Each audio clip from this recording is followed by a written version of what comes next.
Welcome to Heart to Heart with Michael, featuring your host, Michael Liben. Our program is designed to empower the bereaved community with information and stories from those who have suffered the most terrible loss. Michael Liben, himself a bereaved father, will be meeting with people from around the world to share and to draw hope from their experiences.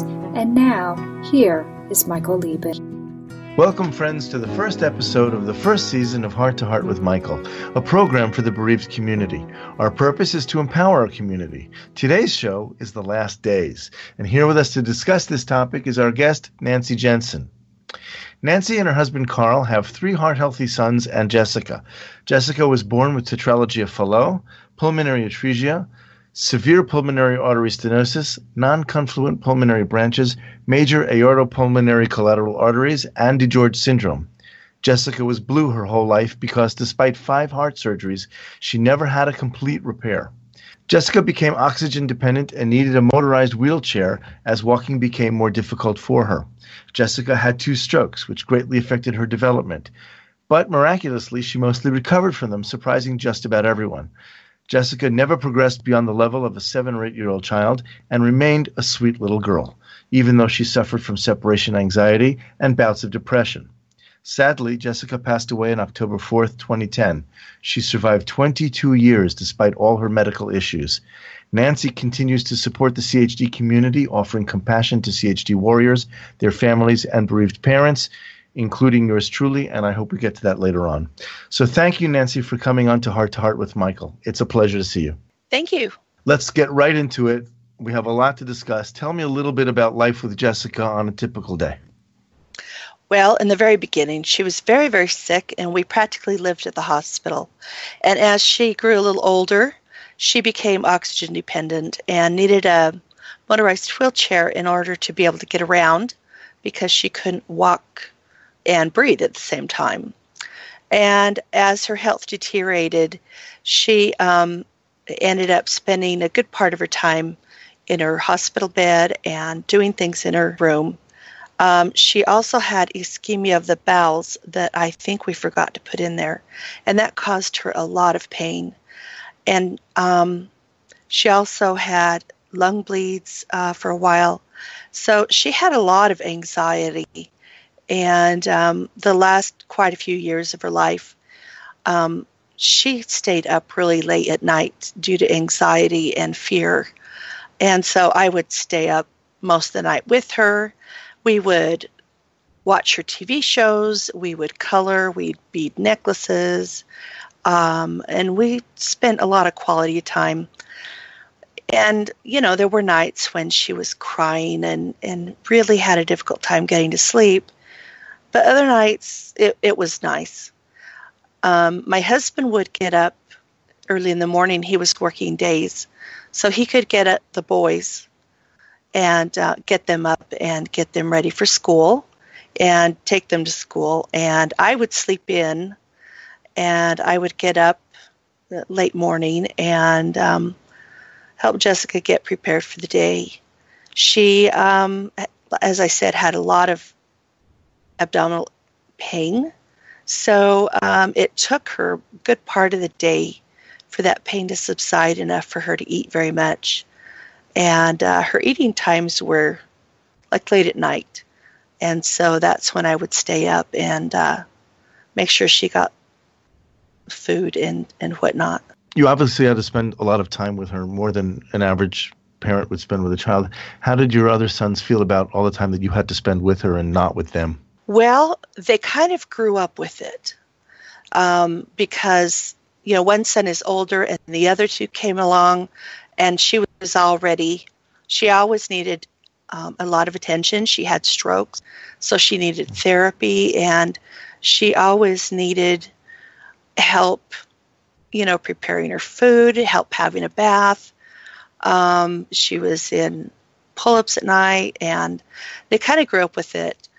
Every once in a while, they would get jealous, but I tried to spend quality time with each of my sons, or as a group, or as they needed it.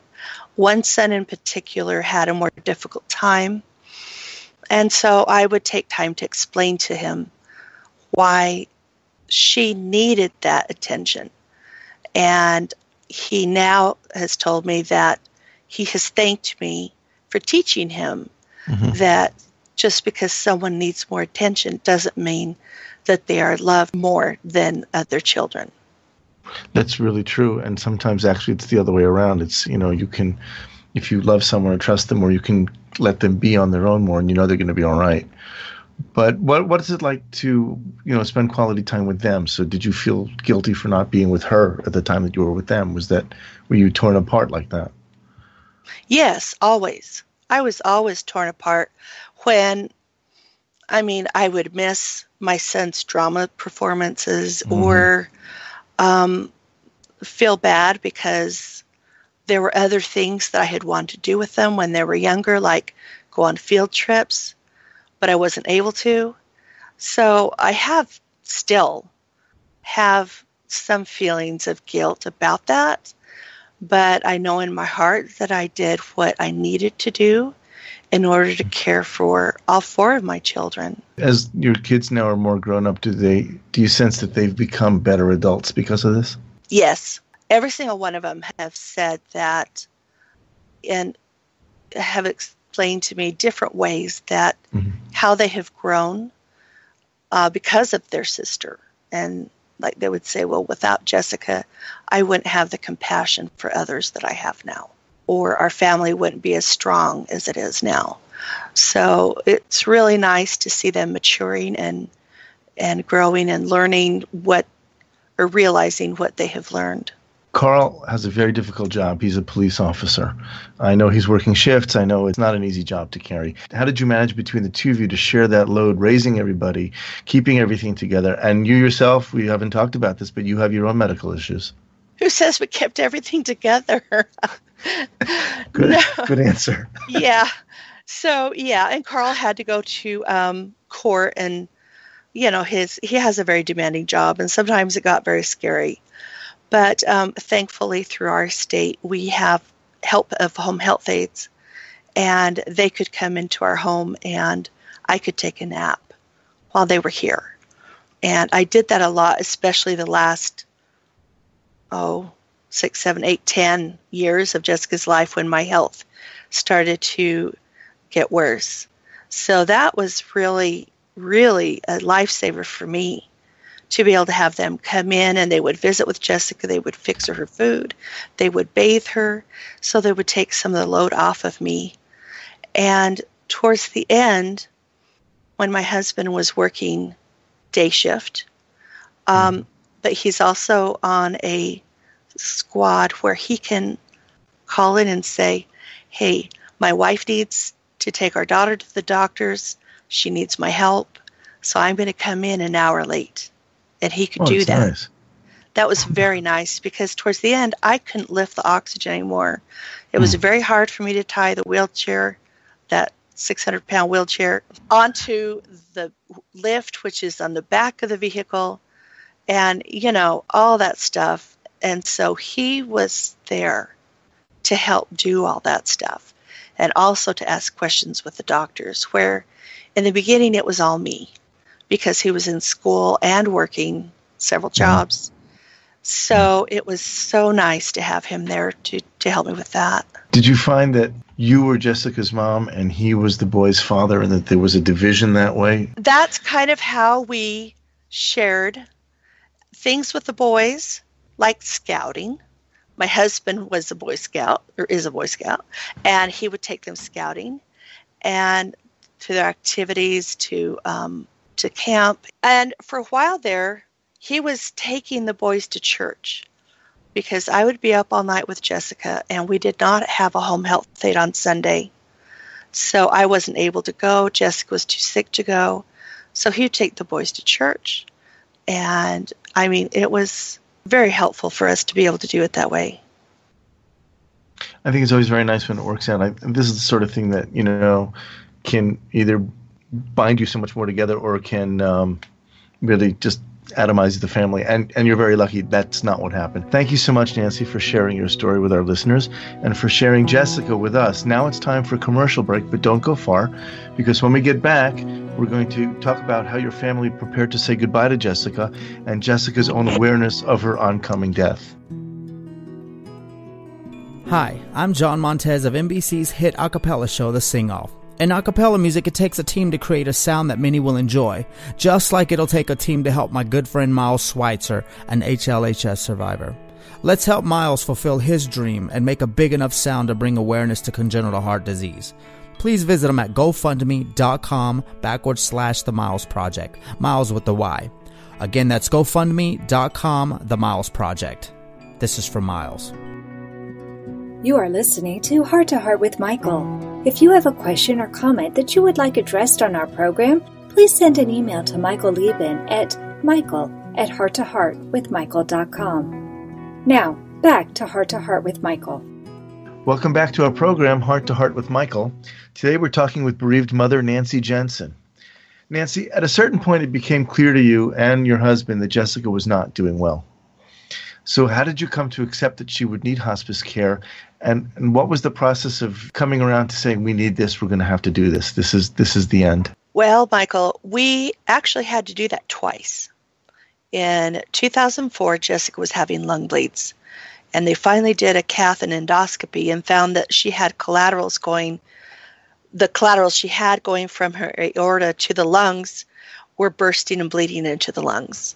And they coiled off 2 major ones, but that was her primary way of getting blood to her lungs due to her messed up pulmonary arteries. We knew it was the end, and it was just like a kick in the gut. And the lung bleeds were horrible because she would be coughing and choking on the blood, crying out, "I'm not ready to die." My younger sons would go and hide in their bedroom or in the family room where they couldn't hear her and cry. So I would have to go and take care of them after I got her calmed down when the lung bleed would stop. So we got hospice in, and it just was all like a whirlwind. And fortunately, the hospice nurse came with me to a pulmonary appointment, and she had recommended doing morphine therapy, that they had found that giving morphine either orally or through a breathing treatment would help the pulmonary arteries relax. Well, with Jessica, it actually stopped the lung bleeds. And they kicked us out of hospice after a year because she hadn't had a lung bleed in 6 months. So we were very, very fortunate when that stopped. But we knew that she had still her CHD issues. And then we finally found an answer to the abdominal pain, which was caused by ischemic bowels, and that was also terminal. So she had 2 terminal illnesses, and her pain kept getting worse and worse. We took her to doctor after doctor. Nobody wanted to increase her morphine. Nobody had answers on how to control her pain. I even called the previous hospice team in, and they refused to take her. And that was the spring of 2010. And I kept trying to tell the doctors she's retaining more fluid, but they didn't see it because it wasn't in her feet and ankles. But I told them she spends most of her day in bed with her feet up. But anyway, finally, after her 22nd birthday in June, her feet swelled up to what we called balloon feet. She was hospitalized, and a palliative care doctor came in, and she's the first one that finally said, she needs more pain medication. She needs more pain control. She was the one that recommended a hospice, which was also palliative care. Well, at that point, was Jessica aware of her declining health? Did she understand what hospice meant? She did not understand what hospice meant. When they came into the home, it was a different hospice. The doctor came to our house, and finally, I knew I didn't have to drag her out to really stupid doctor's appointments when they just wanted to see her, The nurse was so compassionate. And towards the very end, like a few weeks before she died, she realized what was happening. So we explained. How do you know that? Because she said, "Mommy, I don't want to die, but I know I'm going to have to go." Oh, boy. Things like that. She would say, And, we're Christians, and we had a picture of Jesus up on her wall, along with other pictures that were important to her and family members that Carl had printed up, or ancestors, people that she was going to be meeting. And so she would feel more safe. And she would say, pointing at Jesus, "I'm kind of mad at him." I said, "That's okay." And we would talk, and she didn't want to talk about it. And we would say, "Jessica, when you see the light, you need to go to the light. And your cousin Marcus will be there." Because her cousin had passed away 2 years prior to that. And I believe he helped her. Wow. I believe he helped her. That's amazing. Let's turn again a little bit in a different direction. How did you explain all of this to the boys, that this is what was happening and what hospice meant? And did they understand that the end was coming close? We would talk about it privately away from Jessica. Mm-hmm. And I have always had a really, really good relationship with each one of my boys. They come to me when they have something that they need to talk about, and they've told me, "Thank you for listening." So I've kept that line of communication open, and so that they could talk to me. And then the second time, it was the hospice nurse. And it was more obvious that it's going to be time soon, because Jessica went 64 days without being able to eat. Oh my gosh. We knew that it was definitely coming, and she was too weak to get out of bed, or even at the end to hold her head up. So it was very obvious, and we would go out to the family room and discuss it and cry and allow the boys to talk about their feelings if they wanted to. And at the very end, they didn't spend a whole lot of time in her room with her. She was sleeping most of the time, and it was just so hard for them to see her deteriorate. So they did not spend a lot of time in there, and I didn't make them. Did they try not to cry in front of her? Was there some rule about that? We did not have a rule about that. They could show their emotion if they wanted to. Mm-hmm. I think that for her benefit, they did not show emotion when they were talking to her. How old were they when this was happening? Oh gosh, now I have to do math. Austin was just starting high school. He was a freshman. Okay. Brandon was 2 years older. And then my oldest son was married and out of the house. And him and his wife came by every teenagers and an adult. Yes. There was at one point when the nurse took us out there, and she said, "I think it's time. If there's anything you want to tell your sister, we should probably do it today." And I'm going to have to hold you right here. And I want to thank you again for being on the program and opening up to us about how your family was coping with losing Jessica in those final moments. And I know that many families here will really be able to relate to this story and gain strength from it, because many of us have been in situations very similar to that. In our final segment, I'd like to talk to you about how you keep Jessica and her memory alive, because I know that's very, very important to you. So we'll be back right after this. When I saw so many of these CHG groups growing, I found family just ready to join me. Anyone who is a member of the adult congenital heart defect community can be a guest on our show. We have a great year planned, and we look forward to sharing other interesting topics. Heart to Heart with Nicole and David, serving the ACHD community, Wednesdays at noon Eastern. You are listening to Heart to Heart with Michael. If you or someone you know would like to be a guest on Michael's program, please email him at michael@hearttoheartwithmichael.com. Now, back to our program. Welcome back to our program, Heart to Heart with Michael. Today we're talking with bereaved mother Nancy Jensen. Nancy, this is an interesting question to me in particular, because this is something that we've all had to deal with. What about your ongoing relationship with Jessica? Because I know she's very much still with you all the time. I think that with my faith and having grown up with this faith of knowing that we exist beyond death, and that I have felt, I don't know, kind of a connection to my grandmother who passed away, and I was very close to her. On occasion, I feel her with me. I feel Jessica with me like almost all the time. Now, for Jessica, I took care of her 24 hours a day for over 22 years, and she needed me.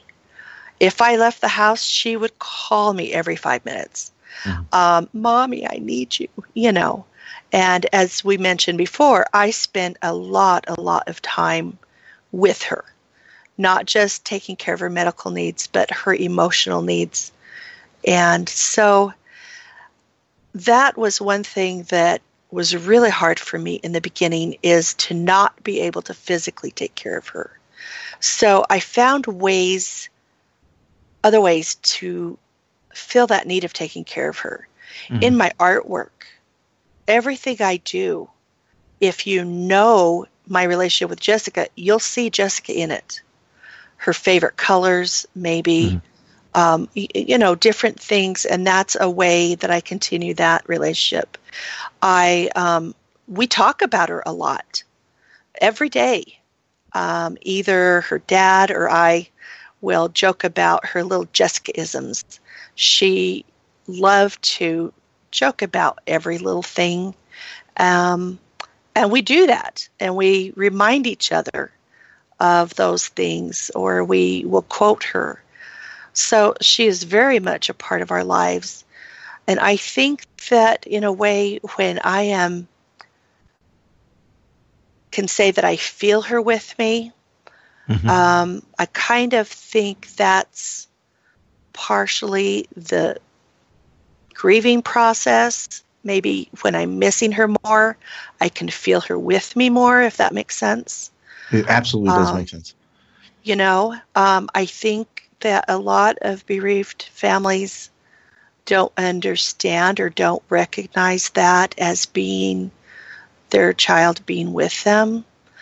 But I also have thought, you know, Jessica needed me just as much as I needed her.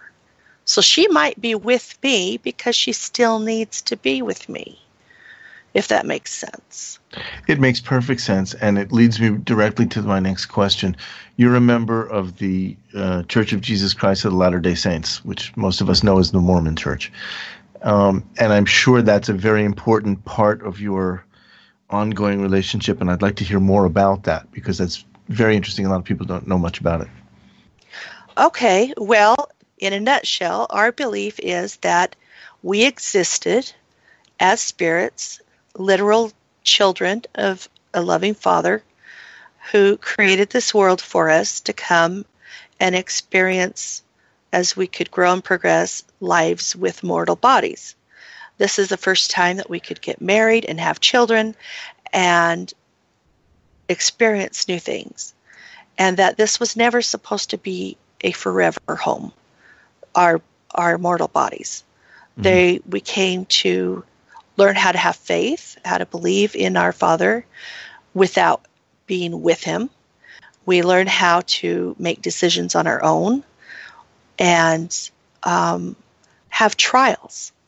And through our trials, we learn and we grow. And so death is a part of the plan so that we can go after that to a spirit world where we can continue to learn and grow and be together and teach each other things. Then in the there will be Christ coming again, and we will all be resurrected into eternal bodies that will never die, that will not be sick, and will continue to learn and grow in that sphere, and will continue, you know, as families, and continue those relationships and friendships that we've made. I find that totally fascinating, and it would, in a sense, it actually eases the pain of the end of life as you look towards the continuing portion to come. And I think that's really I can see where that would be very, very comforting. The rest of your family, the boys, are there things in their daily lives that help them remember and, as it were, to continue to live with Jessica? Well, in their own way, I guess. They joke around also when we talk about Jessica-isms. Mm-hmm. They participate in our silly socks when we have silly socks on Jessica's angelversary and on her birthday. And we were going to try to make it a custom to go to the grave. And we've done that, but not every year because of, my husband's schedule or, just different things. So sometimes, most of the time we have, though, gone to the graveside and placed flowers or cleaned it up a little bit and watched for these little birds that are called vermilion flycatchers that are there. They're beautiful. And butterflies, of course. Of course, butterflies. Let's hear more about the butterflies. I know that's a thing. That is a huge thing. So when Jessica, just out of the blue, probably about a week before she passed away, she kind of woke up and she said, "Mommy, I'm going to send you butterflies from heaven." And I just was taken aback. And I said, "Thank you, Jessica. I'll look for every single one of them." And just a few months after she passed away, one of my sons told me, "Mom, I know that butterfly thing is between you and Jessica, but I have never seen more butterflies in my life." And I said, "Of course it's not just between me and Jessica. It's for all of us." And she sends us many butterflies. Well, what's that like? Are you just like walking around and suddenly there's butterflies, or how does that happen? Oh my gosh. Yes, that happens. I've had them fly right around me, around in circles around me. When I'm driving, they fly right in front of my windshield, right in front of my car. I mean, it is super obvious. And one time my husband said, "Hey, did you see that butterfly?" I say, "No, I didn't." And another one will come. And I go, "Okay, Jessica, I got the message." So we'll say, "Hi, Jessica. Oh, you're coming to church with us," or, "Oh, you're coming wherever with us," So you really feel awesome. her presence. You really feel her presence all the time with you. Almost. Every once in a while, I feel like, well, she's off helping somebody else, and that's okay. Notably, I know that she was helping Liel. We've discussed this, that she was there to greet Liel, and I absolutely believe that's true. I do too. I absolutely believe that's true, and I think that Jessica has been a part of everybody that she's touched and remains a part of everybody that she's touched. The butterflies are something between you and her personally, but from everything I know and everything I've heard, she is as kind as her mother and clearly her mother's child. And you guys have created a wonderful, wonderful family, and it's been a pleasure knowing you. And we have just about a minute, and I did want to get to this. When we were at the end with Liel, and we were, maybe 10,000 miles away from you, we were on the phone with you all the time, gaining from your experience and your calmness and your ability to make everything seem like it was all in place the way it should be. And our final days with Liel, and we had no warning, we had 3 days. Our final days were made so much better and so much kinder because we had you and your experience with us. Oh, and thank you. This is a chance for me to thank you in front of everybody. So thank you so much. Oh, you're welcome. It's what I do. Guess what? That concludes this episode of Heart to Heart with Michael. I'll talk with you soon, and until then, remember, it's okay to breathe. Thank you again for joining us. We hope you have gained strength from listening to our program. Heart to Heart with Michael can be heard every Thursday at noon Eastern Time. We'll talk again next time when we'll share more stories. If you would like to continue today's discussion, please join us right after the program in the Hug podcast chat room on Pal Talk.